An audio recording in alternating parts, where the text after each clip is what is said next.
Well, greetings and salutations, everybody. Welcome to the best damn movie-related show on the internet, the John Campea Show, coming to you from right here on my YouTube channel. I'm, of course, your host, John Campea. It's an awesome honor and privilege to have you guys joining me here today on this Monday as we kick off a brand new week, talking about our favorite things in the world, movies and movie news and all that sorts of good stuff. And we got a whole bunch of stuff to talk about today.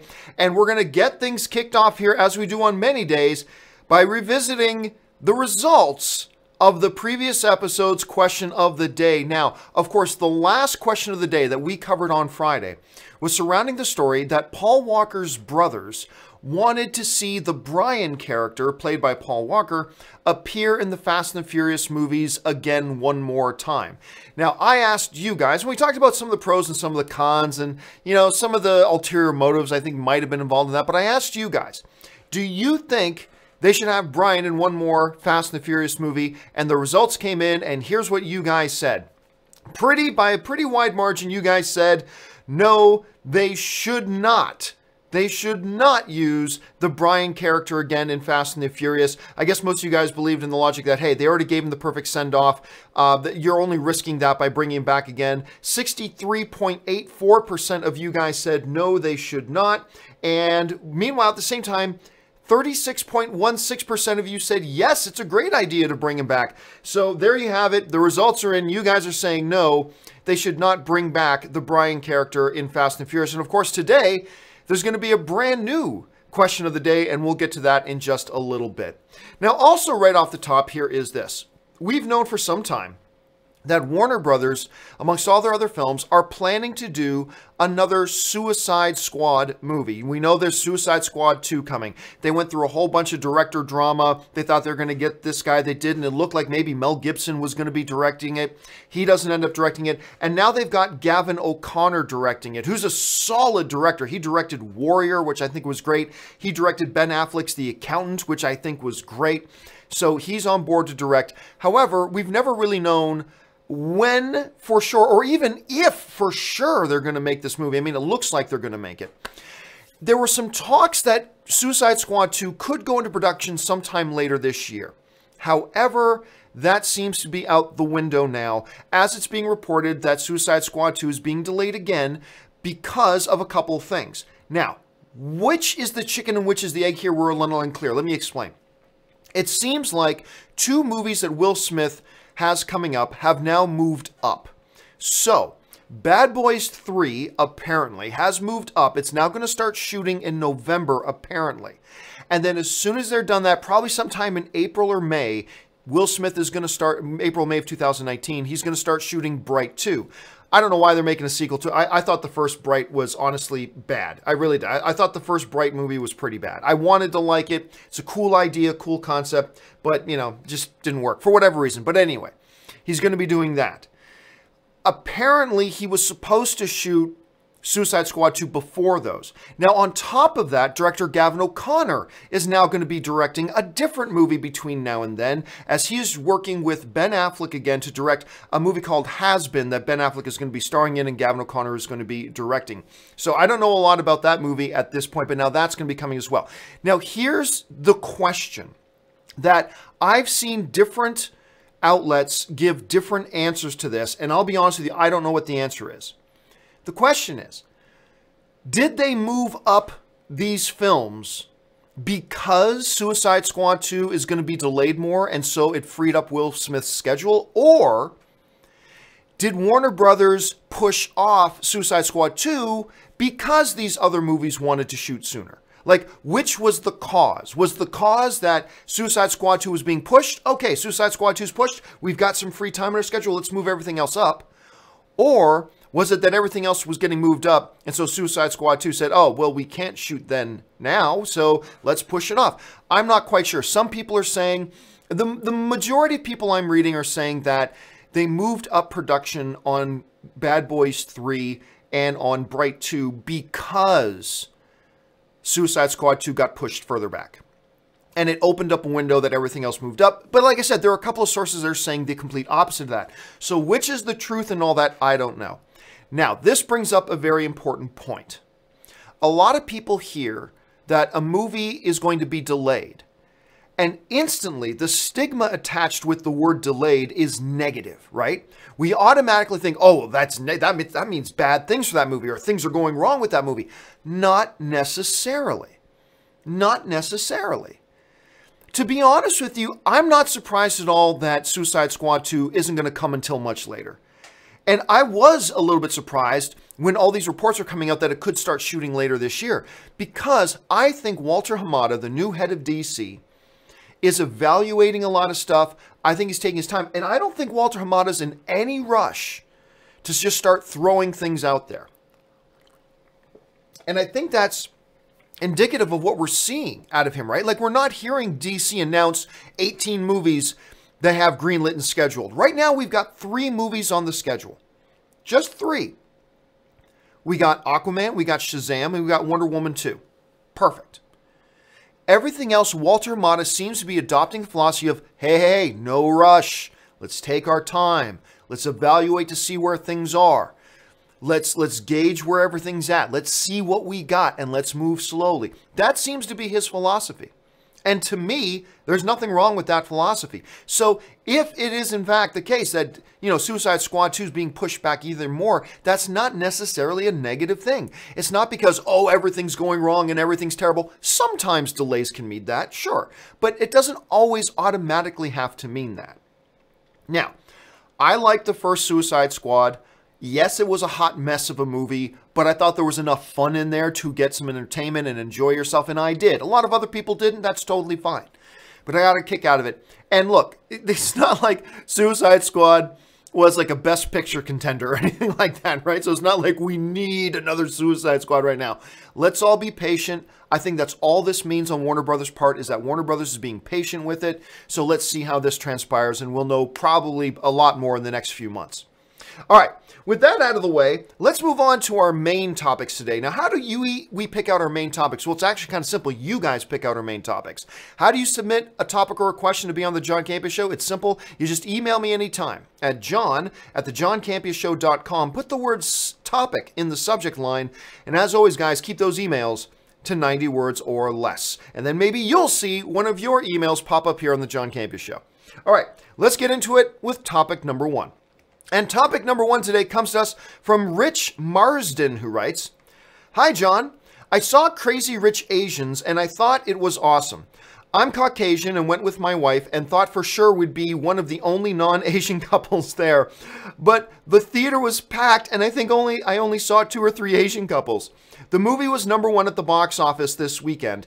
Does this sort of settle that audiences will see movies that have people of different ethnicities?" All right, thanks a lot for the question, man, and for sending that in. Yeah, you know what? Here's the thing. Crazy Rich Asians is a nice little romantic comedy. Like, I don't think it's one of the best films of the year. I don't think it's revolutionizing comedies or romantic comedies at all. Narrative-wise, it's a little bit paint by numbers. But you know what? It's charming, it's got some heart, and it's got laughs. And on that level, it completely works. And I realized about 10 or 15 minutes into the movie, I totally forgot the fact that we are seeing an all-Asian cast. That thought completely left my mind after about 5 or 10 minutes. The first scene of the movie is a little grimacing. It's like, okay, yeah, we've seen this before. Come on. And I'm not going to go into what it was. But it's a flashback scene. Whatever. I thought it was poorly executed. But once we got past that scene, which only lasted like 2 or 3 minutes, it became, like I said, a little bit of a paint-by-numbers romantic comedy, but a good one. One that worked. Again, charm, heart, and laughs. They were all there. And I got a kick out of it. And that reflected in the box office when it overperformed its expectations and took in about $25 million at the box office. Here's the top 5 at the box office this weekend. #1 was Crazy Rich Asians, taking in $25 million. #2 was The Meg, which made $21 million. #3 was Mile 22. Don't go see Mile 22. It's not very good. Made $13.6 million. And #4 was Alpha at $10.5 million. And splitting the #4 and #5 spot was Mission Impossible Fallout, which in its 4th week, which also made another $10.5 million. The interesting thing about The Meg here, just as a side note, The Meg has now made over $300 million worldwide. It's at $314 million, which I gotta say is more than I was expecting. I was not expecting the Meg to make that much money. I thought it would come in lower than that. And it looks like the Meg probably at the very minimum is going to break even. And I thought for a long time the Meg was going to cost the studio a lot of money. I thought the Meg was going to be a big money loser. But anyway, so it's climbing up there. It looks like it's at least going to break even, maybe even make a little bit of money. But getting back to Crazy Rich Asians. Nice little comedy. Takes #1 at the box office. Does this settle the myth or the stigma that general white America won't go see a movie unless it's a white Caucasian in the lead? Well, I don't know that a $25 million opening settles the debate. Like, yes, it was #1. Yes, it overperformed, all that kind of stuff. I don't know that a $25 million opening settles that argument. You know what I'm saying? Like, yeah, if it opened at $90 million, $105 million, that settles the argument. For sure, it's done. That settles it. But I don't think it does. But I do think it is at least anecdotal of the idea that, you know what? You can have movies with Asian characters in the lead, with Indian characters in the lead, with whatever characters in the lead, and if the movie works and is executed well, it can succeed. If it's promoted properly, marketed right, and made and executed with a degree of quality, it can, not necessarily will, but it can succeed and do well and enjoy success. And that's what we're seeing with Crazy Rich Asians. Now, of course, it doesn't hurt the fact that Crazy Rich Asians has some big name Asian stars, where there's Constance Wu, who's got her hit show Fresh Off the Boat, the divine immortal goddess known as Michelle Yeoh, who's great in everything, but she's great in this, and she's great in Star Trek Discovery as well. Of course, they made sure in the marketing to put a very familiar face with Ken Jeong. So Ken Jeong's in all, and Ken Jeong's really funny in the movie too, by the way. He doesn't have a huge role, but it's significant, and he's quite funny when he's on screen.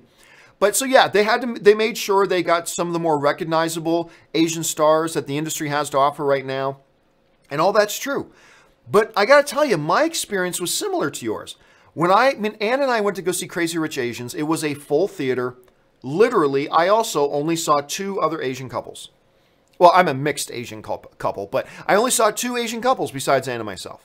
Just 2. The rest of it was a broad spectrum of Americana was in there, just watching and enjoying the film. Again, $25 million doesn't settle the debate, but I think it is one step further of nudging out this myth that, you know, white Americans aren't smart enough to know how to watch a movie without a white American in the lead. Yes, we are. We are intelligent enough. We know how to just enjoy stories, whether it's somebody with the same color tone skin as me, although I am drastically pasty white, but whether it's somebody with the same color skin tone as me or somebody with a different color skin tone, we know how to watch movies and engage them, and I think this will be a step in the right direction. Now, I don't think this means we're going to see now a flood of Asian-led movies, not necessarily, but again, it's one little step. And congratulations to Crazy Rich Asians for the success. All right. Let's move on to topic number 2. And topic number 2 today comes to us from one of our Patreon supporters, Blake Dieters, who writes, "New Patreon supporter and longtime fan of your work. Thank you so much, Blake. My question is regarding the movie Warrior with Tom Hardy." We just talked about Warrior, actually directed by Gavin O'Connor, with Tom Hardy and Joel Edgerton.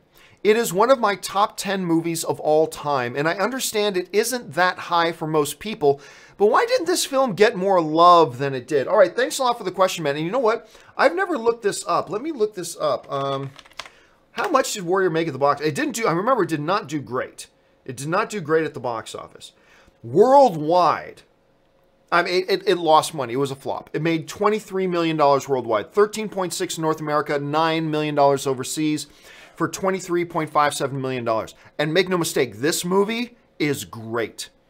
And I ain't saying that just because I'm an MMA fan. Although the fact, but even back in 2011, that was like one of the few huge MMA fans at the time, that had, I mean, yeah, I'm sure that gave it a little bit of a leg up for me. But regardless of the fact that was about MMA, this is a great movie. Gavin O'Connor directed it beautifully. Joel Edgerton was great. Tom Hardy was great. Nick Nolte was great in it. It's a wonderful movie about It's not about MMA. The movie's about family and brothers and conflict and all this amazing stuff. And the movie is absolutely wonderful. So if it's so wonderful, why didn't it get more love? Why did it only make $23 million at the box office? Well, I think there are two key reasons here. Number one is the smaller reason, okay? And that is, hey, today we hear Joel Edgerton, Tom Hardy. That's huge. 7 years ago, not so much. I mean, 7 years ago, Tom Hardy or Joel Edgerton was he had a long portfolio, but really what he was most known for is like, isn't he the guy who played like Luke's uncle in that Star Wars movie for 2 minutes? Like that was kind of what he was best known for. And Tom Hardy, while he did Bronson, he was nowhere near a household name at the time. So you had these two relative, as far as the general movie-going audience goes, these two relative unknown guys in the lead. And that leads us into the second reason that I think is the bigger reason. Today, MMA is the fastest growing, widely loved sport, right? But in 2011, it was still a niche sport that not a lot of people in the general audience understood. To some people, it's just like some barbaric thing of throw two savages in a ring and let them pound on each other. Like, that was kind of still a little bit of the impression around it. I mean, obviously today, you release Warrior for the first time today, starring Joel Edgerton and Tom Hardy around mixed martial arts with the degree of popularity it has today, that $23 million result is probably more like a $93 million result. It wouldn't have been a $1 billion film, but maybe a $100 million, maybe $200 million film. But it's just that at the time, MMA was still facing a lot of stigma from the general public that didn't quite understand it. You had two guys in the lead that were by no means like newcomers, but they weren't exactly household names. You combine those two things together, you just weren't able to convince a lot of people to go give it a chance. And I'll be honest, I was excited about this movie. And even I was surprised at how good it was. I wasn't expecting it to be that good. And if I was excited about it and not expecting it to be that good, you can just assume that a lot of the general audience probably was really not expecting it to be that good at all and therefore never gave it a chance. So look, I'm sure there are like 50 different reasons why Warrior didn't do better than it did, but I honestly do think the two of the biggest ones were the fact that Tom Hardy and Joel Edgerton weren't who they are today at that time, leading a movie around a subject matter that a lot of the wider public didn't quite understand yet. And I think you put this movie out today, it's a totally different story. But hey, it is what it is. And I agree with you, man. Like it's not one of my top 10 all-time favorites, but it's a great movie that I thoroughly enjoy. All right, let's move on to topic number 3. And topic number 3 today comes to us from Daniel Vasquez, who writes, I am curious about The Nun, if it's going to do well at the box office. The movie is coming out in 3 weeks and has only had one trailer, which didn't give us much about the movie. So I want to know, do you think that The Nun can be one of the biggest hits of September, just like It last year? Or will it underperform due to less marketing and opened a week before The Predator, which they're both in the same category? Okay, first of all, Daniel, hell no, this movie is not in the same category as Predator. These are two, can you say they're both supposed to be scary? Sure, but these are radically different movies. All right, so I'm just going to disagree with you right off the top there. The Nun and Predator are not in the same category of film. These are radically different films from each other, so I would not even begin to compare them, okay? So how will this movie do? First of all, I don't think there's anything wrong with one trailer, especially when it's an effective trailer. Will it underperform? Now, this movie's going to make money. I mean, look, Annabelle 2, if I'm not mistaken, Annabelle 2 cost about $15 million to make. 15. All right? Not 150, not 115, $15 million to make. That movie made $300 million worldwide. Now, the most expensive movie in this Conjuring universe, I believe, was Conjuring 2, which I think cost $40 million or something like that. That was the most expensive. The first Annabelle movie, they only spent like $6 million on it. Annabelle 2, 15. So I'm guessing, purely speculation here, I'm guessing The Nun is going to come in between $10 and $30 million of a budget. That means for this movie to be profitable, all it's got to do is make about 80 or 90 million bucks. And I mean, and the lower the cost it is, the lower that number comes. But let's for argument's sake say that they spent 30 million bucks on The Nun, and they probably spent less than that. But for argument's sake, let's say 30. All it needs to make is about 80, 90 million bucks and it's profitable. If it makes 100 million bucks, it's definitely profitable. If it makes 150 million bucks, they're throwing parties. All right? So the thing about The Nun is that it doesn't have to be the biggest hit of September. It doesn't need to be that. You know, it doesn't have to come anywhere near that. All they care about is making money. That's all they care about. And to make money and to be profitable and for everybody to keep driving their sports cars and owning their big homes, they need it to just not flop. And this is a movie, look, people trust the Conjuring IP. People trust that Conjuring name. Annabelle was not so good, but Annabelle 2 was great. I loved Annabelle 2. And and I loved Conjuring 1, I like Conjuring 2 a lot. People just seem to trust in this brand. And everybody recognizes The Nun. So look, they don't need parties. Parties all weekend they're throwing over this movie. So it's not an either or. And that's the thing, Danny, like your email seems to suggest it's either going to be the big hit of September or it's going to underperform. And I disagree with both. I don't think it's going to be the big hit of September, although it might be. But just not being the big hit September does not mean it's underperforming.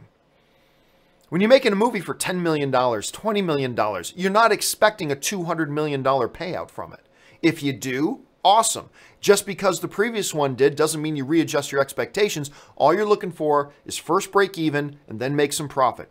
If they crack that 100 million mark, they're there, man. I got to tell you, I'm looking forward to this movie. I think the one trailer was great.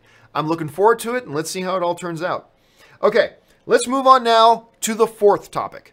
And the fourth topic today comes to us from Herman, who writes, given that Mr. Horn made such a rash decision with Mr. Gunn, and that he is 75 years old and came out of retirement to run the Disney film division, if Mr. Horn, that's Alan Horn, retires, would his replacement be able to walk back Mr. Horn's decision? All right, so another question here regarding the whole James Gunn situation. And this is an interesting question. Okay. Fact of the matter is, Alan Horn is 70. I actually thought he was 76, but maybe 75, whatever. Let's go with your number, Herman. Let's say 75. He's 75. This guy came out of retirement at the behest of Bob Iger to come and be the chairman of Disney Studios, to run the movie division. All right. At 75, you got to think he's thinking about, oh my God, I can stay home and play Xbox all day. I can golf all day.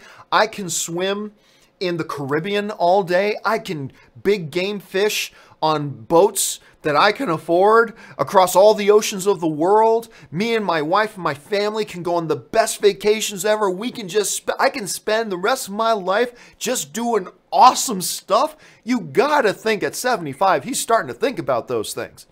And he can afford it, right? So he's thinking about retirement. Sure, he's thinking about retirement. Now, I don't know if he's gonna step down imminently. I don't know if he's gonna step down in 2 more years, whatever. But for the sake of the question, let's say that Alan Horn resigns within the year. Let's say he decides, time to hang it up. I've had an awesome, award-winning, iconic career.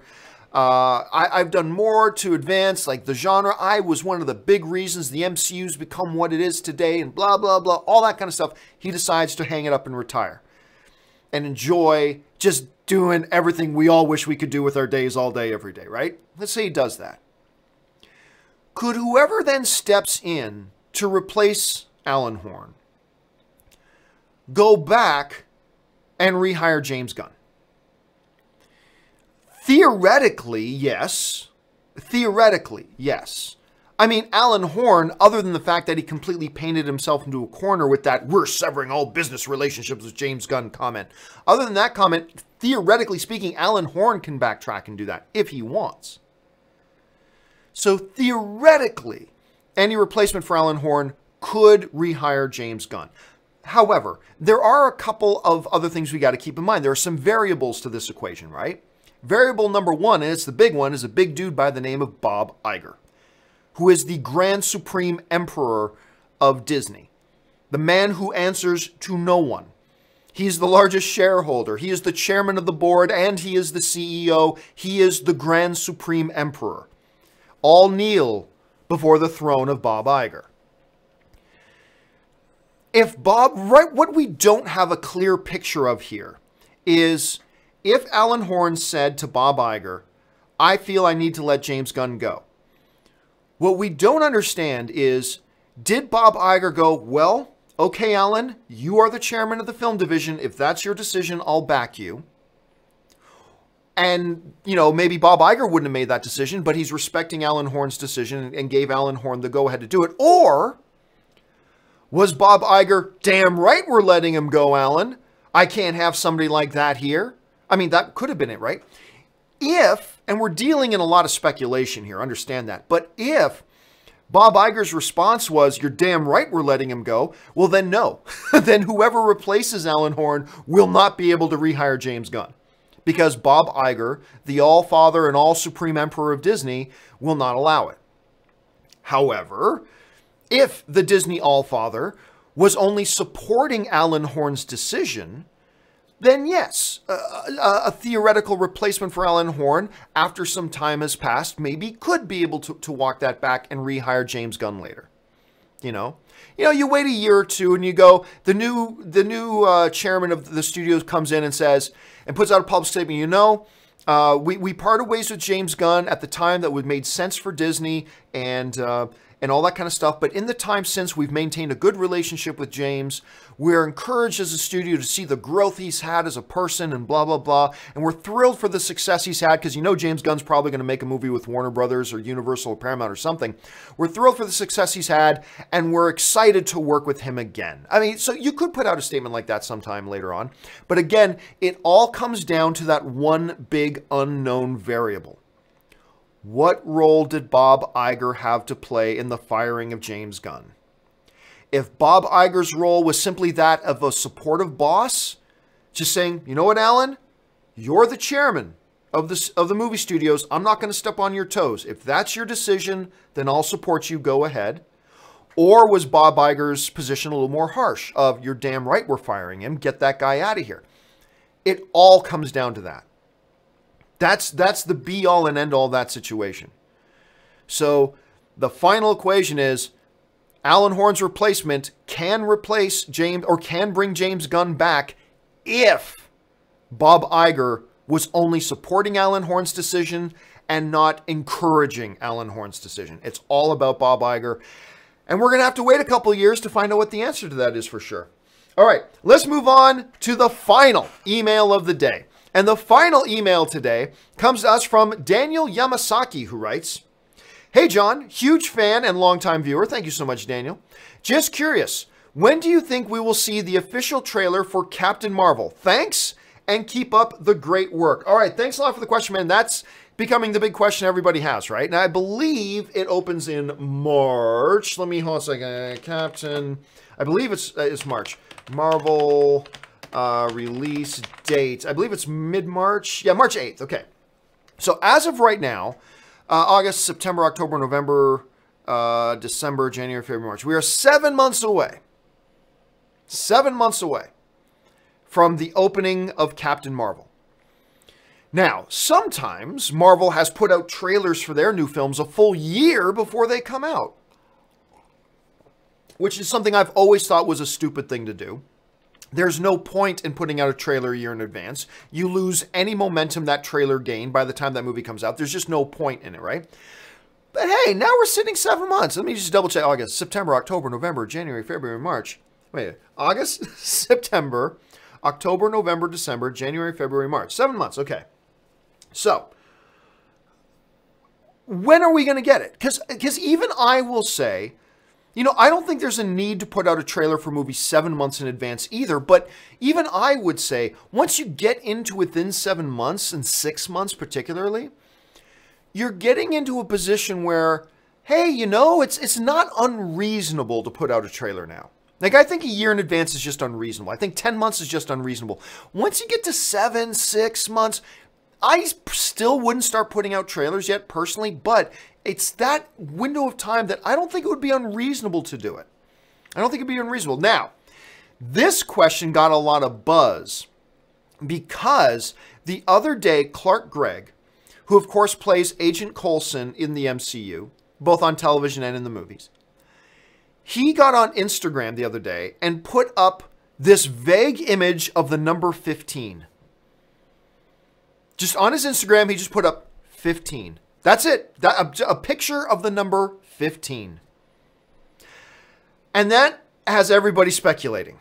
So does it? Some people are saying that means it's 15 days until we get a Captain Marvel trailer. Some people are thinking, no, that means September 15th is when we're going to get a Captain Marvel trailer. Of course, and there's all this speculation going around. Now, of course, it could mean 15 days until our first trailer for the next season of Agents of S.H.I.E.L.D. comes back, which will, I think, be the final season of Agents of S.H.I.E.L.D. at any rate. Anyway, the 15 could mean September 15th is my anniversary to my wife. And I love that day, so I'm putting it up. I mean, it could mean anything. He said nothing about it. The one thing that goes against the notion that his Instagram picture had anything to do about the release of the Captain Marvel trailer is this. Would Disney's first hint at the trailer really be done through the Instagram account of a guy who's maybe going to be the 7th or 8th or 9th or 10th listed cast member of this movie? Is that how Disney would do it? It doesn't fit with Disney's, operational procedure and everything we've seen. It doesn't fit their MO. So I highly doubt that Clark Gregg's Instagram post had anything to do with Captain Marvel. I don't think it had anything to do with Captain Marvel. However, that still brings us back to the question. I believe this. I think we are going to get our Captain Marvel trailer before the beginning of October. I really do. So once we get to, let's say October 1st, whatever. So then you're at October, November, December, January, February, March. Now you're within about 5 months of the movie coming out. I believe sometime in the next 6 weeks, we will get our first look at Captain Marvel. And I think that's when we're going to, because I think now we're in a good window of time. It's time for them to start spinning up the old PR engine. They still got a few weeks, but I do believe it'll be before October hits. And that leads us to today's question of the day. And the question of the day is this. And by the way, you can find a link to the question of the day in the description of this video below, right at the bottom of the description. Click on that link and you can go cast your vote. But the question we're asking you today is simply this. When will we see a Captain Marvel trailer? Will it be before October hits, or will it be in or after October? Those are your two options. When will we see the Captain Marvel's first trailer? Before October, which I think it'll be before October. Or will it be during or after October? Those are your two choices right now. So I'm going to load up the results. I know I just announced it. We're going to see how many of you guys have already jumped in there and answered. Right now, we are looking at how many responses? 325 of you have responded already. And wow, I'm shocked. You guys actually seem to agree with me. You guys, right now, 66% of you guys are saying that we will get a Captain Marvel trailer before October hits. And 33.9% of you right now are saying it'll be either in October or after October. So right now you guys are saying that, but hey, it's only 325 votes so far. This one's probably going to get over like 1,300 votes when it's all said and done. Once again, how do you cast your vote? Let your voice be heard. Jump down into the comment, or not in the comment section, jump down into the description of this video. And at the bottom of the description, you'll find a link to today's question of the day. Click on that link. Go cast your vote. Let your voice be heard. And of course, we will visit the true results. So like right now, before October's in the lead, but that could change overnight. We'll revisit the true results on tomorrow's The John Campea Show. All right, guys, that will do it for all the main topics that you guys have emailed in today. We still got a bunch of time here, so we're going to go over and take some live questions. By the way, guys, I want to let you guys know that it took me a while to get it all figured out how to do it, but I finally now got it figured out. Tomorrow, and we're going to do this once or twice a month for a little bit to see how it goes. But tomorrow, we're about to go to your super chat questions. Tomorrow's John Campea show, we are going to take all the super chat questions that get sent in, and all the proceeds from the super chats on tomorrow's John Campea show are going to be donated to the 1736 Family Crisis Center. Now look, there are a lot of vulnerable people in our society, but some of the most vulnerable people are women and children escaping domestic abuse situations. One of the services that the 1736 Family Service Center provides is shelter and programs for people escaping domestic abuse situations.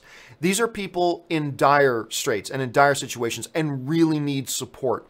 And I love the work that they and other organizations in Los Angeles and around the world do. So tomorrow, all the super chat proceeds that come in for tomorrow's show are going to be donated to the 1736 Family Crisis Center. And I want to thank you guys very much in advance for making the movie fan community also a force for good. Not trying to steal the quote from Lucasfilm, but for being a force for good and doing that stuff. And I just want to thank you guys in advance for that. All right, now with that out of the way, let's get to today's questions. We got some great topics, I'm sure. And the first one's coming to us from Ben Heyusa, who writes, favorite Kurt Russell movies? Mine are Escape from New York. It's a good one. Tango and Cash. That's a good one.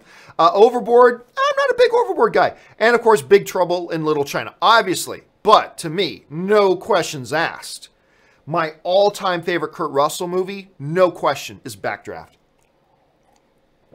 I love that film. Directed by the great Ron Howard. That movie is just damn awesome. You go, we go. Urgh. That's some man stuff right there.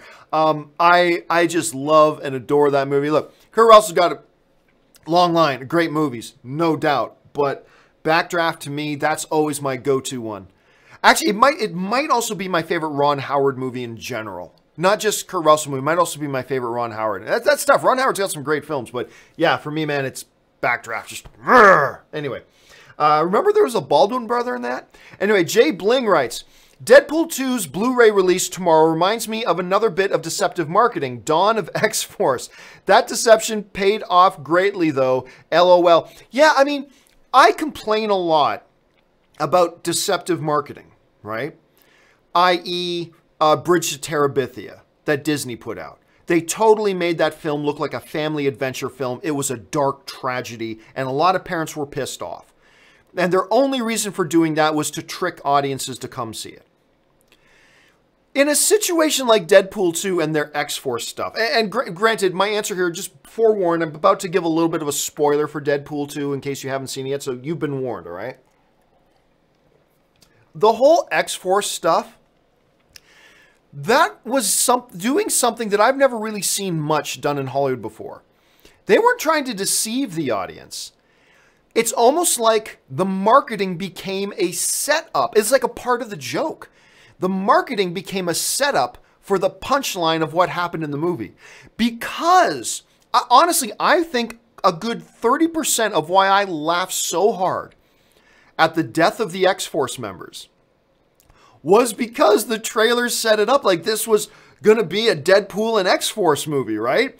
So I thought once X-Force showed up in the movie, they were now going to be in it for the rest of the movie. Had the marketing not set that up, I don't know that I would have found it as funny in the movie. But they did set it up, so they used the trailers as a tool for a joke they were going to deliver in the movie itself. Very rarely have I seen that done. And I thought it was executed so well, and I laughed so hard. Like from the moment Bedlam went through the windshield of that bus, I was just laughing so hard. And Brad Pitt's Invisible Man, and I mean, just as they all started dropping like flies, I was just killing myself laughing because I was fully expecting these guys to be around the whole movie because of the trailers. It was a setup to the joke. It worked flawlessly. So to me, let's face it, X-Force isn't what sold the tickets to the movie. Like in a situation like Bridge to Terabithia and some other deceptive marketing campaigns we've seen, they did the deception to trick you into buying movie tickets. I never felt that with the Deadpool situation with X-Force. I just felt like it was used to set up a joke in the film, I thought it worked wonders, so I gave it a pass. Maybe I shouldn't. Maybe it's hypocritical of me, but I see it as a different situation. But how do you guys think about that? Jump into the comment section, let me know. Mac Sauce writes, "Hey John, love your videos." Thank you so much, Mac. "I love Justice League, but Ezra Miller as the Flash doesn't work for me. I think Topher Grace would be better. Your thoughts?" Well, I think my little chuckle may have just given it away that I do not agree, which is just fine. That's just one subjective opinion. I don't agree. I definitely do not think a Topher Grace would have been a better casting for that. Not at all. I also don't think Topher Grace is as good of an actor as Ezra Miller. I don't think Topher Grace is bad. Don't get me wrong. Not at all. But I think Ezra Miller is actually quite an exceptional actor. And I really did like his embodiment of the Flash with that version of the Flash that they had in the movie. I thought he was a really good fit for it. Now, not everybody agrees. There are many people out there who didn't like Ezra Miller as the Flash. Personally, I think that has more to do with the writing than it did about his performance, but that's another topic for another time. I thought he was quite a good Flash. But that's me. And no, I don't... Yeah, I wouldn't have cast... Even if you take Ezra Miller, I wouldn't have put Topher Grace in there. I wouldn't have put Topher Grace in there. If for no other reason... Hold on a second here. Just let me look this up. Topher Grace is 40 years old. Which, I mean, he's still plenty young to do anything he wants in comic book movies. But with the Flash, the Flash who's supposed to still be this younger kid, that definitely means an absolute no-go on Topher Grace for the role. So anyway, that's just the way I kind of see it. Let's see here. Caleb Bradford writes, "Did you hear about Billionaire Boys Club only making $126? Will this be one of the lowest grossing movies of all time?" Yeah, so, and actually the final number actually ended up being like $630 or something. Billionaire's Boys Club is a movie with Kevin Spacey. What? Yeah, somebody actually thought, yeah, let's still release this movie with Kevin Spacey. That's a great idea. Whatever. Made like $630. Couple things to keep in mind. I believe the film opened in like 8 theaters. This wasn't a film that opened in 2,400 screens across the country like most movies do. This movie opened in about 8 theaters. Around there, plus or minus 1 or 2, but it opened in about 8 theaters with no marketing, like none. I didn't even know, until I saw the headline about how much money it made, I didn't even know it was being released. I had no idea. And I watch for trailers and scour the news, and I had no idea this movie was opening. And if I didn't know this movie was opening, you better believe 99.9% of America didn't know this movie was opening. Right? So none of us knew this movie was opening. It had 0 marketing and opened on 8 screens. Again, give or take 1 or 2. I can't remember exactly. Now, even then, making $600 and some odd is still ridiculously low. Absolutely. But I see some people talking about this in terms of as if this movie opened, you know, worldwide and opened nationwide, just like most other wide release films do. And it opened in like 2,000 theaters, 3,000 theaters, 1,700 theaters, whatever. And it opened on 8 screens with 0 marketing and nobody knew it was opening. To me, it really sounds more like a distribution company that was fulfilling its contractual obligations to put it out at least. And so they opened it on 8 screens, didn't put 1 penny of marketing into it. Nobody knew it was coming, and it ended at that. So, no, I wouldn't have any conversations about a film being one of the lowest grossing movies of all time. Well, I mean, some movies are just not designed to make any money in one way or another. So I honestly think this is a story that's being overhyped. I think the bigger story is, why did anybody even think it was okay to put this movie out right now? Like, whose brainchild was that? But nah, I wouldn't consider, when you're only open on 8 screens and put no marketing into it, you're out of the conversation. Like, to me, the movies about lowest grossing movies of all time are ones that have wide releases.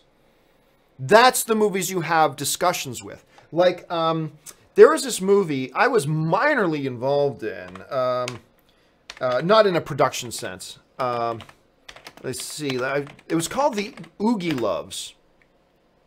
Yes, it was called the Yugi Loves, and it was a brainchild of like one of the main producers, the main creators of the, what were those damn little colorful creatures that... what were those creatures? I can't even remember the name of those creatures. One had a star in its head, and they were called the something or others. I can't remember. But it opened on 2,160 screens, and its opening weekend made $443,000. On 2,160 screens, made $443,000. That's how much that made. And I believe if on a per screen basis, that puts Yugi Loves lower than Billionaire's Boys Club, if you want to rationalize it out like that. Like, so again, to me, you have to, you can't just take a movie that opened on 8 screens with no marketing and then say, is this the lowest grossing film of all time? No, because many other films that never got onto a screen or only played on 1 screen or 2 screens made much less, right? So you got to take those things into consideration. Let's see. James Welsh writes, did you see the Outlaw King trailer? Oh, the one with Chris Pine. Pine really pulls off the accent. Now my top 5 most anticipated movies of the year. Nope, mostly because it's a Netflix original film, and they basically all suck. You know, I recently got fooled. First of all, I watched that damn Cloverfield outer space movie, holy shit, this movie sucks movie. Super disappointed that I feel like I thought Bright, I know a bunch of you guys like Bright. That's great. I thought it was garbage. I thought it was bad. Then I just watched this one called This Is How It Ends with Forrest Whitaker. And oh my God, that movie was bad. And so I don't care. Honestly, I'm at a point that I do not care how good a trailer for a Netflix original movie is. It's probably shit. It's probably bad. That's my assumption. Now, I'll watch the movie and leave my baggage at the door when I watch a movie, but until I see it and until it proves it otherwise, my assumption is just going to be garbage. I don't care how good the trailer is. I thought the trailer for This Is How It Ends looked great, and it was awful. And now Michael Peña's got that new Netflix movie, that sci-fi movie that just came out too, and I haven't watched it, but I'm hearing nothing but horrible things about it. So, yeah, I'll be honest, I saw that the trailer came out, but as soon as I saw a Netflix original film, I'm like, nah, I'm not even going to bother. Because it doesn't matter if the trailer's good or not. I'm just going to assume that the movie's crap, because that's what the original movies that pop up on Netflix are. They're crap. Now, that can change. And it's not that there aren't a few exceptions. Of course there are. But generally speaking, I just have no interest in them. But that's just me. That doesn't mean you shouldn't be. It's just me. All right, History Soup writes, is it shaming to say Gustin's too thin for the role? Yeah, I've heard some stuff that there are some people like body shaming Grant Gustin because he's too skinny or something like that. It's the Flash. His superpower is speed. I understand. In the comic books, he's built like this, but he's not supposed to be able to lift tanks over his head. I mean, it's, to me, being a big... There are comic book characters that I believe it is incumbent that the actor have a strong physical presence. Whether you're talking about Batman, or if you're going to talk about a Hercules, or you're going to talk about Superman, or you're going to talk about like characters like this, or a Wolverine. There are characters that it's important that the physical stature, there is some attention to the physical stature of the actor playing the character. I agree with that. But the Flash, to me, is not one of them. I don't care how he's drawn in the comic books. Get past that. It's not an important factor. The Flash doesn't need to be this big, bulky, husky guy. Arrow kind of does, because he takes out everybody in pure, non-superpowered, hand-to-hand combat. He's got to be in great shape. I get that. The Flash doesn't. So going after a guy because he's too skinny, yeah, I'll not egregious, but I'll put that under the category of body shaming. Not egregious, we've seen worse cases, but yeah, I think it's ridiculous because I think it shows a fundamental misunderstanding of the character. Anybody who body shames Grant Gustin over that, I believe, is tipping their hands that they have a fundamental misunderstanding of the character. Would it be great if he was big and buff? Sure, nothing wrong with that. But he doesn't need to be, so there's nothing wrong that he isn't. So anyway, that's just kind of my way of looking at it. Ben Hayusa writes, on the last John Campea show, someone in the comments was critical, saying, how can someone pay for a question that is a non-movie related? Example, my chicken adobo question. Well, it's not like every day I ask non-movie related questions. Just be quiet. Well, I mean, look, here's the thing. You can ask anything you want. in the super chat on my shows. But understand that this is a movie-related show, and to a degree, TV as well. If you put in a question or comment that is completely out in left field, you are running the risk that I'm going to just move past the question and not address it. Now, if it's something simple and light, like, hey, do you like adobo? I can just go, yeah, I love adobo, and then I can move on. That's fine. But, you know, you understand, if you're going to send in a question that's completely off topic, or if you're going to ask me a personal question or stuff like that, you are assuming the risk that I just may think in my head, not appropriate for us to talk about on the show, and then I just may move past it. So that's a risk you take. If you start roaming outside of movies and television and entertainment and start asking other types of questions, you run the risk that I'm just going to go, you know what? That's not a question for this show, and move on. So your question was perfectly harmless. I didn't spend 20 minutes talking about it, but it was a perfectly harmless question, so it was perfectly fine. Ben Rayner writes, had a bit of a jump. Let me see if I can find where we are. Where did we go? La la la la la. Here we go. Ben Rayner writes, regarding Doctor Who's new season of Doctor Who is not a reboot, but ignoring all the old characters and plots, so a soft reboot. Yeah, this comes out of something else that somebody else was mentioning to me on the show that, hey, because I don't actually watch Doctor Who, but somebody was saying to me, hey, if you wanted to get on board and start watching Doctor Who, now's the time. This season is going to kind of be a fresh thing. So I was like, oh, are they rebooting it? And I've had a bunch of people like Ben is now saying, writing into season, no, it's not a reboot, but they're kind of just telling fresh stories, and they're making it a season where you don't have to know a lot of the old lore to be able to jump on board and enjoy the show this season. So that may work, because I may actually start getting on board with at least giving it a shot. I may give this season of Doctor Who a shot because of that. Rodrigo Ortiz writes, saw X-Men 1 and X2 back-to-back recently, and wow, Hugh Jackman really did put in the work for his physical appearance in X2. The man is a beast. Hey, man, for a long time, too. First of all, I still contend it is beyond dispute that... Okay,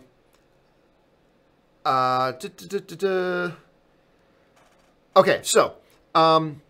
sorry, I've got text messages coming in that are rather important, but I'll get to those in a bit. So, X-Men, that first X-Men film, is absolutely the film responsible for us living in the golden age of comic book movies today. It was X-Men. And I remember hearing, like, the Batman producer, I believe it was Charles Roven, talked about this before. And saying, I mean, yeah, Blade came, but Blade had limited influence. It's when X-Men came out that Charles Roven talked about, saying that was the film that made us, talking about himself and his fellow Hollywood producers. It's when X-Men came out and we saw what X-Men was doing and how X-Men did it that made us realize we can do comic book movies in a new way now. We can do comic book movies in a way that will appeal to the comic book fans and appeal to the general movie-going audience. We can do these movies now, and it was X-Men that did it. Now, everybody can argue and debate, saying, no, it was Blade, and I love Blade, don't get me wrong. But the reality is, the Hollywood producers say the one that made them realize was X-Men. It wasn't Blade, it was X-Men. And X-Men was fantastic. And on top of that, X-Men 2, for a long time... X-Men 2 was, I believe, the best comic book movie of all time for a long time. I thought X-Men 2 was the best comic book movie ever for a long time. And yeah, Hugh Jackman, this guy that everybody was unsure about, like an Australian Broadway guy. Really? Is he going to sing and dance as Wolverine? And he just killed it. Now he's like the quintessential Wolverine. Anybody who ever plays Wolverine moving forward is going to be compared to Hugh Jackman. I think it's kind of hilarious. All right, next one. Maddie Hay writes, rewatched The Last Jedi yesterday, enjoyed it a lot more. Let me try this again. Rewatched The Last Jedi yesterday, enjoyed it a lot more than I did when it first came out. Still hate Phasma and Canto Bight, however. Kylo Ren is the best part. Yeah, to me, Luke is the best part. To me, Luke is absolutely the best part of that movie. And again, I just feel like I want to debate in a friendly way, but I want to have debates with anybody who says they changed Luke. I'm going to go, have you not watched Empire Strikes Back? Like, did you never watch the original trilogy? Because I don't know how with a straight face you say they changed Luke if you've watched the original films. Because no, they didn't. And they were really consistent with this character and adding in changes and variations given 30 years of some dark experiences. I thought it was great. But hey, other people have different opinions, whatever. It's all film, it's all subjective. That Canto Bite scene, like, I enjoy The Last Jedi. I think it's a good movie. I enjoy it. I like what they did with it, but I have my issues with it. That Canto Bite scene, look, I've seen the movie about 5 or 6 times now. I will never get over that Canto Bite scene. I just realized that it's not that I'm stamping my feet and saying, I'm never going to forgive it. No, it's just that I realized watching it, now I've seen it 4 or 5 times, my needle has not moved on it at all. I'm never going to get over that Canto Bite stuff. I thought it was horrendous. I thought it was just terrible. And again, the misuse of Phasma. And what was the point of the Benicio del Toro character, really? I mean, look, there's a lot of things I can sit here and criticize about the movie, absolutely. But at the end of the day, I still enjoyed it, and I'm glad you enjoyed it more this time around too, Maddie. Manuel Fernandez writes, hope your day is going well, John. So far, so good. With all this talk about Gunn and forgiveness, is there a limit to forgiveness? Example, in 10 years, would you forgive McGregor for his tantrum? Would you forgive Gunn if he was an actual pedophile? Well, okay. First of all, I think part of my disgust with the whole, and by the way, when he says McGregor, he's not talking about Ewan McGregor, the actor. He's talking about Conor McGregor, the UFC fighter. Part of my big disgust comes from the fact that he wasn't even suspended. Until he gets some sort, if he's never held account, he put people in the hospital, throwing giant metal stuff through bus windows, cutting people's eyes, knocking people out, like affecting people's livelihoods because the guy couldn't fight in his UFC fight because of putting people in the hospital, traumatizing people in that bus, making people fear for their safety, showing up with a gang of 30 other guys and attacking a bus. And the UFC didn't even fine him. They didn't suspend him. They didn't fine him. Nothing. No repercussions for what he physically did to people. No repercussions. And that pisses me off. Had they suspended him, say, okay, 1 year suspension. Okay. I mean, I still would have thought he was a little moron, but serve a year suspension, come back, I'll get over it. It's just really infuriating that a guy like that he's not even suspended. He put people in the hospital. Could have killed somebody. Not even suspended. And that's the part that really bothers me about it. With the James Gunn situation, were he like actually a pedophile, which he's not, but were he? I don't know. I could forgive him as a person, I guess, but I could never watch his movies again. Particularly not with my specific background. I could never get over that. There's a difference between forgiving and being able to get over something. Like, I can forgive somebody for something. Like, say somebody really, really wrongs me. I can forgive somebody for something in the terms of, I no longer hold this against you. I no longer think ill of you. I will no longer hope for bad things for you. I'm over it. But that doesn't necessarily mean I want you back in my life. It's like, hey, don't get me wrong. I no longer hold a grudge. I'm not going to hold this against you anymore. But for me and my life, I just think it's best for me not to have you in my life anymore. Not as a punishment on you, but as knowing what's healthy and best for me. And I think there's some of that as well. And I think, you know, if James Gunn had done something like that, yeah, at some point I'll stop wishing for terrible things to happen to him if he's, you know, penitent and all that kind of stuff. But I don't think I could ever watch a movie of his again. No, I don't think I could. So, I mean, but let's keep in mind here, we're talking about a guy who put out tweets, jokes, tweets in exchanges with friends of his. And this was a guy who was working at Trauma Films. You know, that he was a shock jock. I mean, basically at the time. So there's really nothing to forgive. As far as I'm concerned, there's nothing to forgive. Eli the Creative writes, do you think Disney will give us MCU sequels like Black Panther 2, Doctor Strange 2, etc., and possibly Fantastic Four in the phase 4 to milk us, the audience, then give us X-Men in phase 5 or phase 6. Look, I keep telling people, I think X-Men is a lot further off than you think. Like, there are a lot of people who think, like, X-Men movies are imminent now to be announced by Fox. I think they're years away. They're years away. And by the way, I don't think putting out a Black Panther 2 or a Doctor Strange 2 is milking the audience. The audience is asking for it.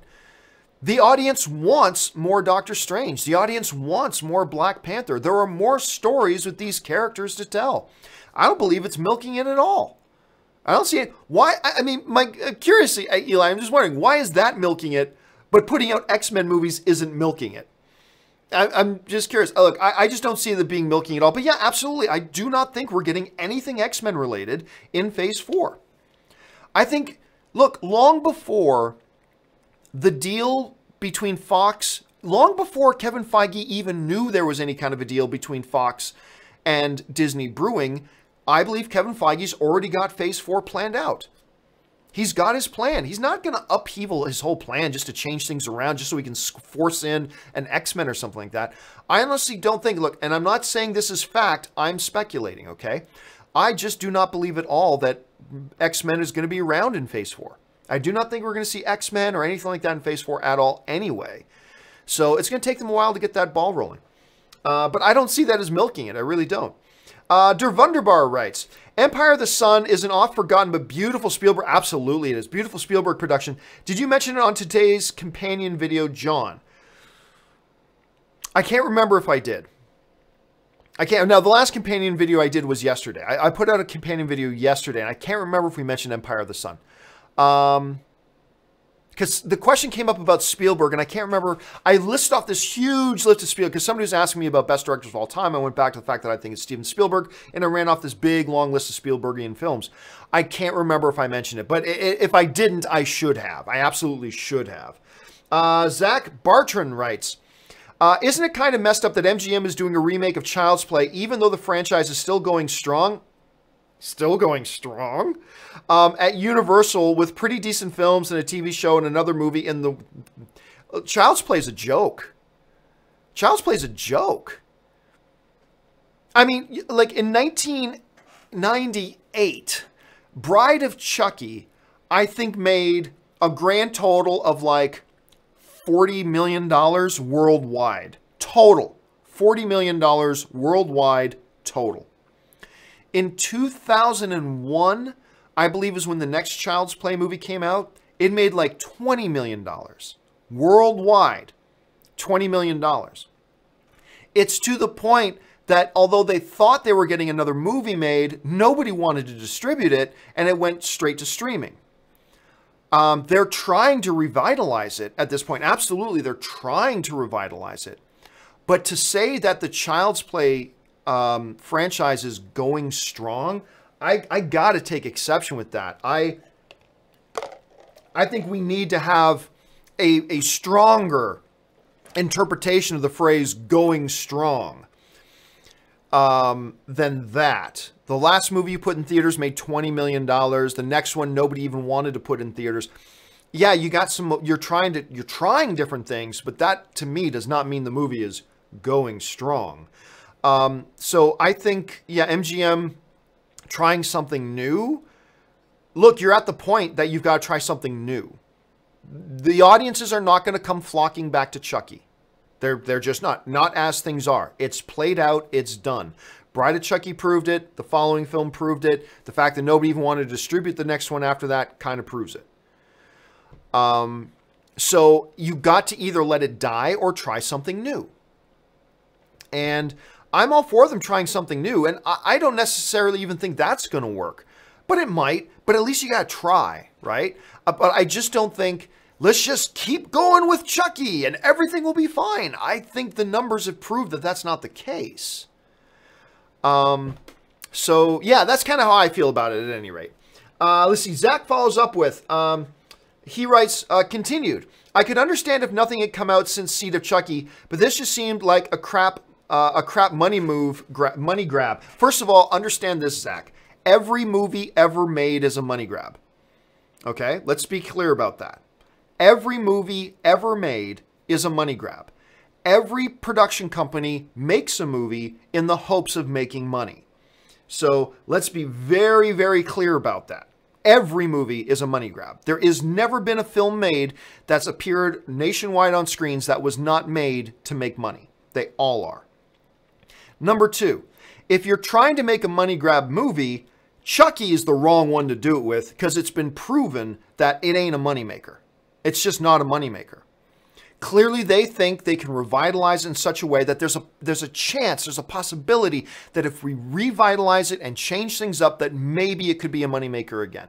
Maybe it could catch on to the pop cultural consciousness. Maybe it can find a place in the pantheon of our pop culture right now. Maybe.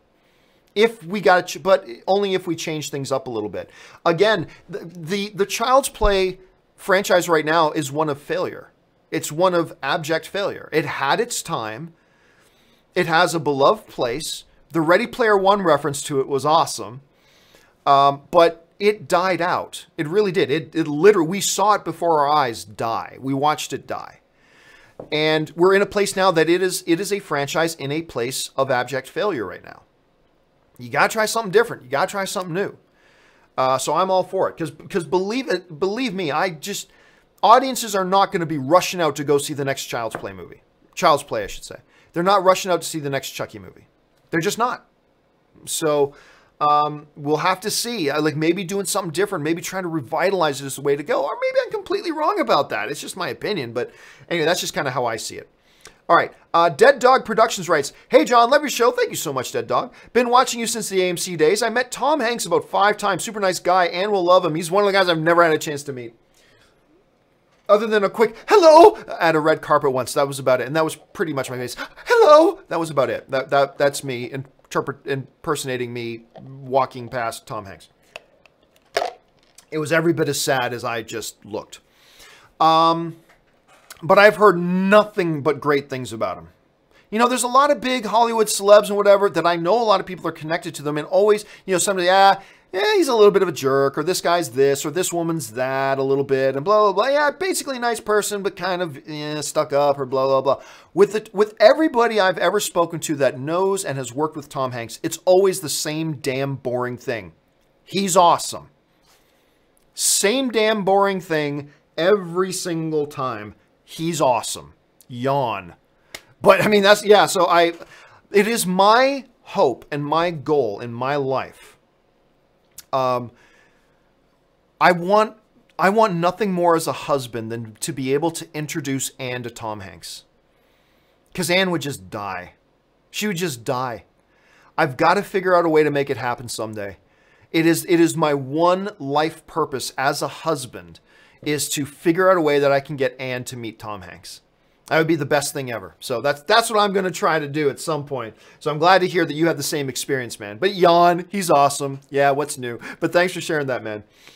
Jay Bling writes, Winona Ryder revealed she and Keanu Reeves may have actually been married by accident since 1992's Dracula. There's a rom-com setup for you. I have not heard that, but in the crazy world of Winona Ryder and Keanu Reeves, I would not be surprised at that at all. They've got a new little rom-com out where the two of them, they go to a wedding, they meet as wedding guests at a wedding or something like that. I don't know very much about it, other than me and Mark Ellis were texting back and forth the other day. And Mark had seen it. He's the only guy I know who's seen the film.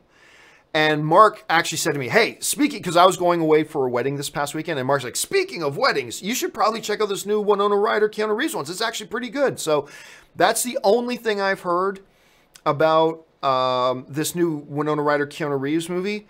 But I am curious to see it now. And the story you just said, Jay, does not surprise me in the least. Curtis Lopez writes, I am so sick of trailers that slowed down emo versions of popular songs. Did the Nutcracker trailer really need an emo version of No Doubt? Well, I mean, first of all, let me say, Curtis, in general, I agree with you. I do. But even though in general I agree with you, I think it's a film by film basis. If it works for the trailer, fine. And I'll tell you what, I will admit that while I generally agree with your sentiment, I thought it worked in the trailer. I honestly thought that particular choice of music in the trailer, it worked for me. In general, yeah, I'm a little bit over that trend, but sometimes it works, and I gotta say, for me, it worked. It did. Clearly not for you, and I don't think it worked for everybody, but yeah, for me, it pretty much worked. Let's see. Next one comes to us from Der Wunderbar, who writes, I'm 46 today. Hooray for me. Hooray for you, Der Wunderbar. Happy birthday. I hope you have a great one, man. Nerd Polemist writes, saw Black Klansman yesterday at the iPic Theater. Best movie of 2018 to date. Really hope you can see it and give us your thoughts. Well, speaking of Topher Grace, yeah, Ann and I are dying to see it. Tonight we're seeing Happy Time Murders. Tomorrow night, we were hoping, but something else has come up. Hopefully Wednesday night. We're hoping Wednesday night we're going to be able to see Black Klansman because you, Nerd, are just adding to the pile of everybody who's telling me this movie's amazing. And I can't wait to see it, and maybe it will become the film to bump A Quiet Place out of my #1 movie of the year so far list, but who knows? We'll have to wait and see. Sebastian writes, FYI, limited Marvel 10th shows on app to reserve. I think what probably we're saying, so many of you guys know we talked about this on the show the other day. Marvel is having a 10th anniversary film festival at IMAX theaters, and apparently, according to Sebastian, that you can actually order tickets to those things now on some of the apps. So I'll check that out a little bit later. Thanks for the heads up, Sebastian. Alan Gonzalez writes, good luck removing a dead man's spell. It's troublesome, Doctor Strange. Is there something to that? Thoughts? No, I don't think I think it's just something he said, whether that's tied into an old comic issue or something like that, I'm not sure. I just think he was saying, I put a very effective spell on this thing, a protection spell on this. Good luck getting it off me if I'm dead. I think that's all he was basically saying. I don't think there was anything more to it. I did love the line, though. And it's set up because why on earth does Damal have to take Doctor Strange with him? You need to come up with a plot hook that necessitates Maw taking him onto the ship and kidnapping him instead of just ripping off his head and taking the stone, right? You needed that. That, to me, was an effective, simple, easily conveyed reason why it could be in just 3 seconds. He said, it's a protection spell. Good luck taking it off a dead man. Instantly like that. At the whole audience, we understood, unless Doctor Strange willingly takes it off, he can't get that chain off his neck. It was a perfect plot device. It was really, really effective, and I think it was used really well, too. Nerd Polemist writes, Black Klansman, best Spike Lee film after Malcolm X. That's a tough one, 'cause I love Malcolm X. That's a really good movie, but... but you're saying it's the best one after Malcolm X. Okay, thank you for putting it, because I'm going to say, really? Better than Malcolm X? Because I love that movie. But good to know. I'm looking forward to seeing it. Epic Dub Time 23 writes, just started watching Preacher yesterday. Miles better than I expected. Dominic Cooper is terrific in it. Your thoughts? Yeah, I just started watching Preacher a few weeks ago. And like I tried it for a bit, like half an episode when it first started. I thought, this isn't for me. But then a few weeks ago, I started binging it. And I thought season 1 was terrific. Season 2, a little hit and miss. Season 3, also a little hit and miss, but better than season 2. Overall, I'd say I'm quite enjoying it. I'm only behind 1 episode on it now. I still haven't watched the newest episode. It's the second last episode of the season that's out right now. But yeah, overall, I'd say I'm being entertained. I'm enjoying it. Again, I still think the first season was the best season. I thought the first season was the best. Season 2 was good. It was good, just not as good as the first one. Season 3, I think, is a little bit better than Season 2. Still not as good as Season 1, but overall, definitely worth the watch. Grandmaster writes, better Charlton Heston performance, 10 Commandments or Ben-Hur? I'm going to go 10 Commandments. I actually like Ben-Hur a little bit more. I like the movie more, but I actually think Heston's performance in 10 Commandments was a little bit better. So... yeah, but both of the movies are great. Ben-Hur, one of the greatest motion pictures of all time. But I actually think Heston's performance was a little bit more, better on 10 Commandments. All right, next up, Izzy Alonzo writes, I've been to 3 different AMCs around me, and I noticed that all 3 either have armed security guards or a cop. What is your thoughts on this? And does your local AMC have one also? Me personally, I actually like it and feel safer. I've seen it once or twice that maybe I just don't notice. Like the theater I go to most often is the AMC Burbank 16. And I recall seeing an armed guard there once or twice, particularly on really, really busy nights. I don't know that it makes me feel any safer. To be honest, I've never not felt safe in a movie theater. The fact of the matter is, you are far more likely to have something bad happen to you walking down the sidewalk than you do in a movie theater. Like the statistics are just astronomically huge. Like you are much more likely to have something bad happen to you just walking down your local sidewalk than to have anything happen to you in a movie theater. Mind-boggling minute. Therefore, we want to show, any movie theater, we want to show that we take their concerns seriously, and we're going to have, security in our building. Hey, if they want to do that, I have no problem with that. It makes sense, but I also have no problem if they don't. Because it's not like it's an epidemic or anything like that. So, it's an interesting question though, Izzy. And maybe if we had like 20 more incidents, I would feel that way, but every day across America, there's probably about 10,000 screenings that happen. Every day. At least 10,000 screenings every single day. So in a week, that's 70,000, maybe a little bit more, maybe even closer to 100,000 screenings per week. So in a month, that's close to 500,000 screenings in a month. So you're talking about 6 million screenings. About 6 million screenings across a year. How many incidents are there out of 6 million? A super finite, tiny, tiny, tiny percentage. So yeah, I don't know that it makes me feel any safer, but it certainly doesn't hurt. And it's certainly not a bad idea if it addresses concerns of some patrons. Obviously for you, that is an issue. And if it makes you feel even better going to the movies, great. It's a win. It's a total win. Interesting topic, Izzy. Thanks for bringing that up. All right. Act Naturally Productions writes, now that AIF has been out on digital for about a month, Avengers Infinity War, I'm finally allowed to tell you that the Guardians of the Galaxy intro with Rubber Band Man was amazing. Was that the name of the song? I don't remember. Here's the thing. The thing I loved about the Guardians of the Galaxy intro was just the fact that they cut to outer space, and instead of saying Quadrant 4117B, beyond the Saturn or whatever, it just says space. I cracked at that. I thought that was so clever. Like, just we're in outer space, and just, instead of saying like some nebula of just space. And then here come the Guardians of the Galaxy. I thought that was great. Honestly, I didn't know the name of that intro song. I still don't know if that's the name of the song, whatever, but it was a great intro nonetheless. All right, I Do Monologues writes, how much do phones in cinemas annoy you, 1 to 10? I'd say a good 7. Now, and I'm talking just about phones being like somebody holding up their phone and checking their text messages. Like, it is annoying to me being in a theater because I normally sit further to the back. I like sitting closer to the back in theaters. And so from the back, whenever somebody pops out, all of a sudden this bright white glow popping up, I find that really annoying. There are more annoying things, but yeah, I'd rate it at a good 7. Keep your phones in your damn pocket, folks. And if you need to check your phone, quietly step out of the theater into the hallway and then check it there. That's what I do. Like sometimes I'm in a theater where I know I'm expecting an important text message. Okay. But if I feel the buzz go off in my pocket, if I feel the vibration go off in my pocket, and it's something I really should check, I simply stand up, walk it out of the theater into the hallway, and then I pull my phone out and I check. Just do that.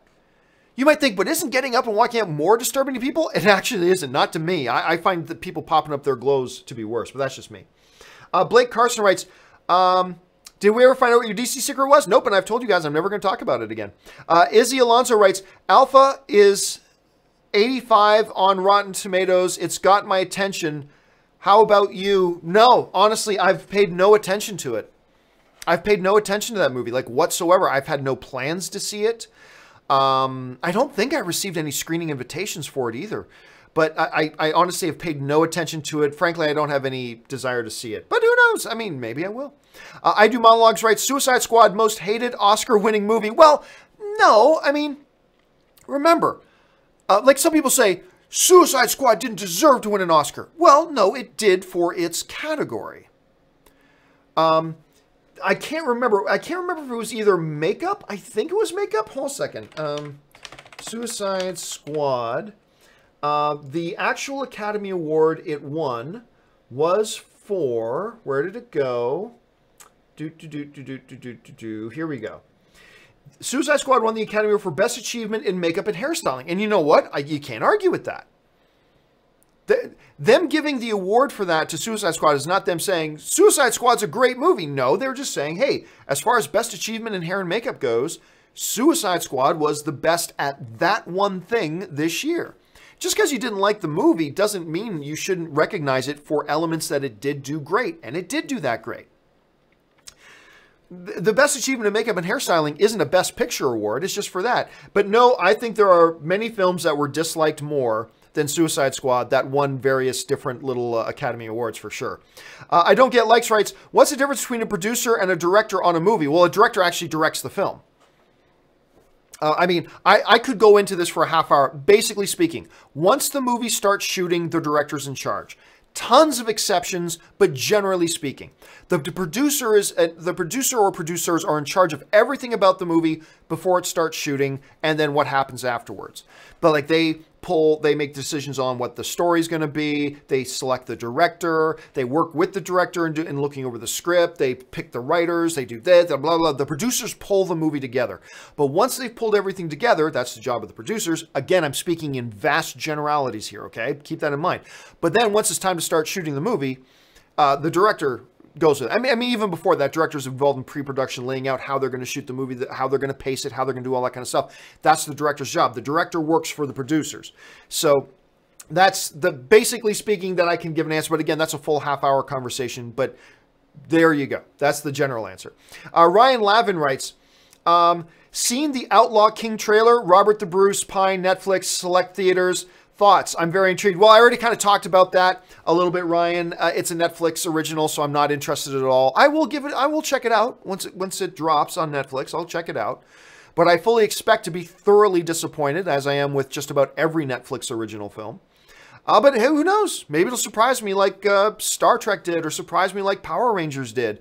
You know, films that I thought were going to suck and I actually ended up enjoying. Let's see how that goes. Jahan Bagwager writes, hello from Australia. Is it Australia or Austria? I'm not sure. Could Bradley Cooper, I guess, be a good fit as the director for Guardians of the Galaxy 3 since he's already voicing Rocket and has a good idea of the team dynamic? I don't think so at all, because if out of all the actors involved with Guardians of the Galaxy, Bradley Cooper is the least involved. He's never on set, so he's never been on set for the movies. He doesn't do any of the motion referencing. Sean Gunn, James Gunn's brother, does all the motion capture and all the motion referencing and the position referencing for Rocket Raccoon. Bradley Cooper just walks into a sound booth and says some lines and then goes home. I mean, so I don't know that he's ever even been with any of the other cast members of Guardians of the Galaxy, to be honest with you. So on that level, I would probably say no. But I mean, hey, look, he may be a good director. He's directing this new movie he's doing with Lady Gaga called A Star Is Born. The trailer for that's fantastic. So he might end up actually being a really good director. We'll have to wait and see. But I don't think he has any sense of Guardians of the Galaxy anywhere near as good as any of the other cast or crew members do, because he's probably had the least amount of involvement out of any of the rest of them. Let's see. Simon Hansen writes, hey, John, how would you like them to end the Supernatural one big grand finale with a movie tie-in or finale and have some time pass and then bring back the Winchesters for one last adventure, one big... Oh, I don't know. I don't care. First of all, let's say they'll never make a movie out of it because it's just too small of an audience. I'm a huge Supernatural fan. They won't make a movie. Unless it's a movie for TV, they could do that, but I don't see them making a movie. Honestly, I don't care. I really don't. I mean, I would love it, sure. If they, at the end, they brought their dad back, you know, so John Winchester comes back, they do that, all that kind of stuff. Or you end it like the way they ended. Oh, I shouldn't say that just in case it's a spoiler for some of you guys. But maybe they should end it with Sam and Dean dying.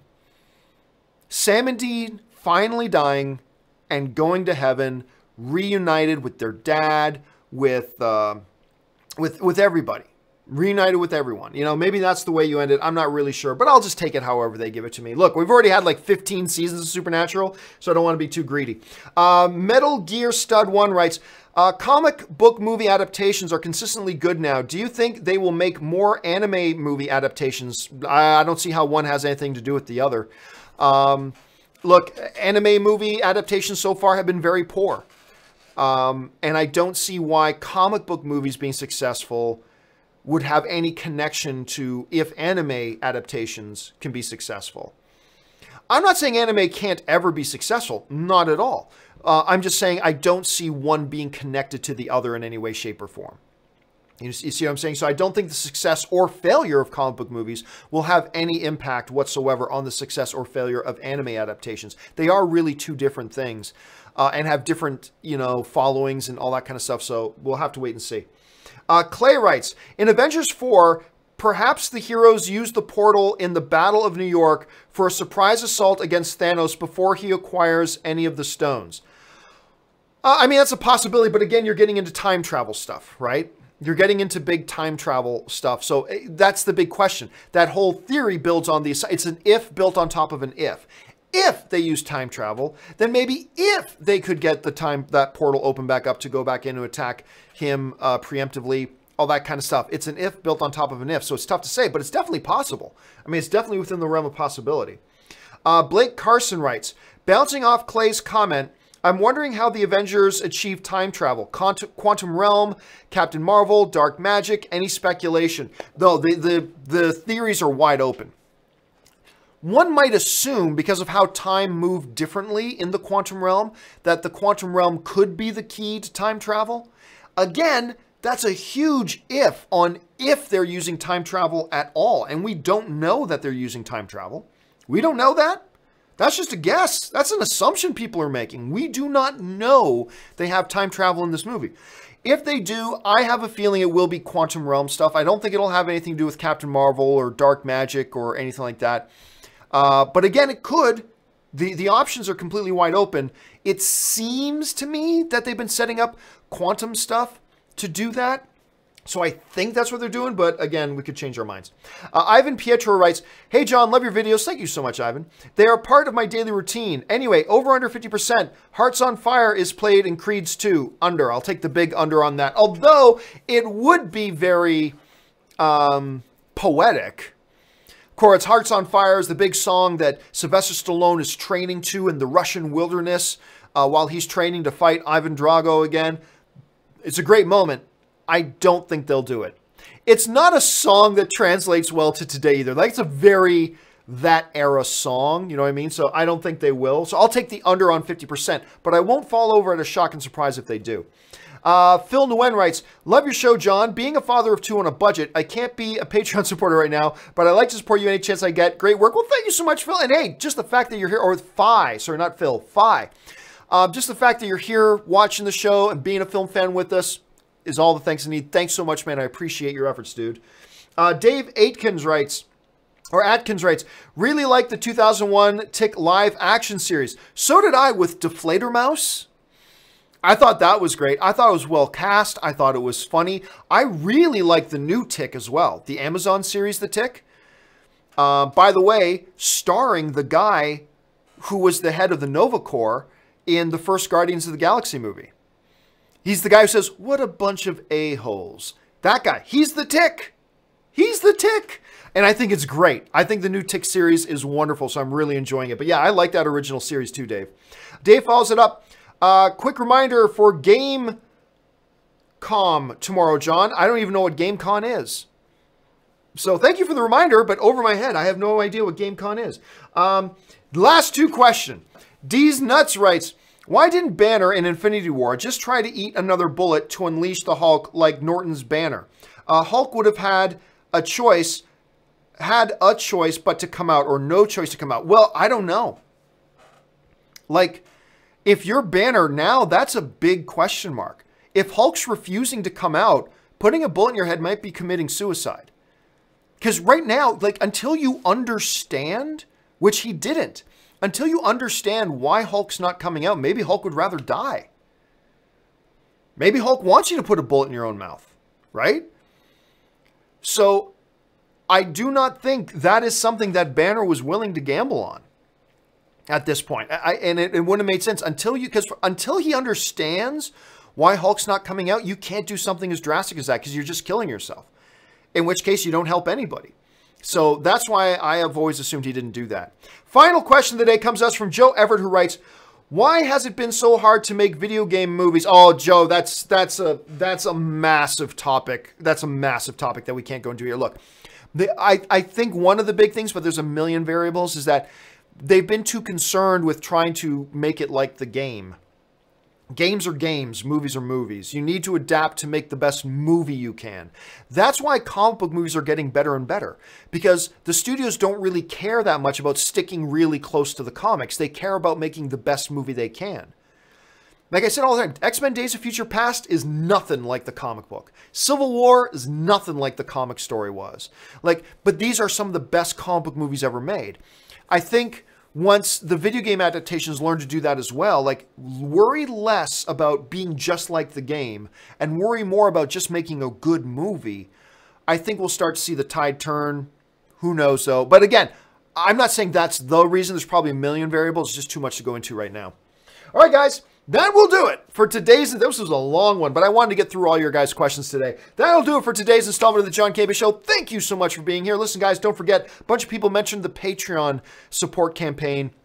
It would be awesome if you guys could join the Patreon supporter campaign. Once again, if you enjoy my shows, do me a favor, just go and check out www.patreon.com/JohnCampea.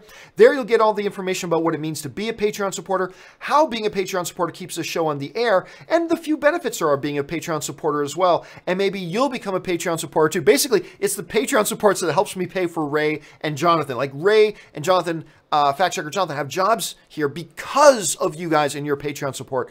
So thank you so much for that. I greatly appreciate your support there, guys. Also, guys, don't forget, make sure you follow me on all sorts of social media all over the place. I'll be back again this afternoon at 2 p.m. Pacific Standard Time for Open Mic. Make sure you guys come back and join me then. That'll do it for me for now, guys. My name's John Campea, and until the next time, bye-bye.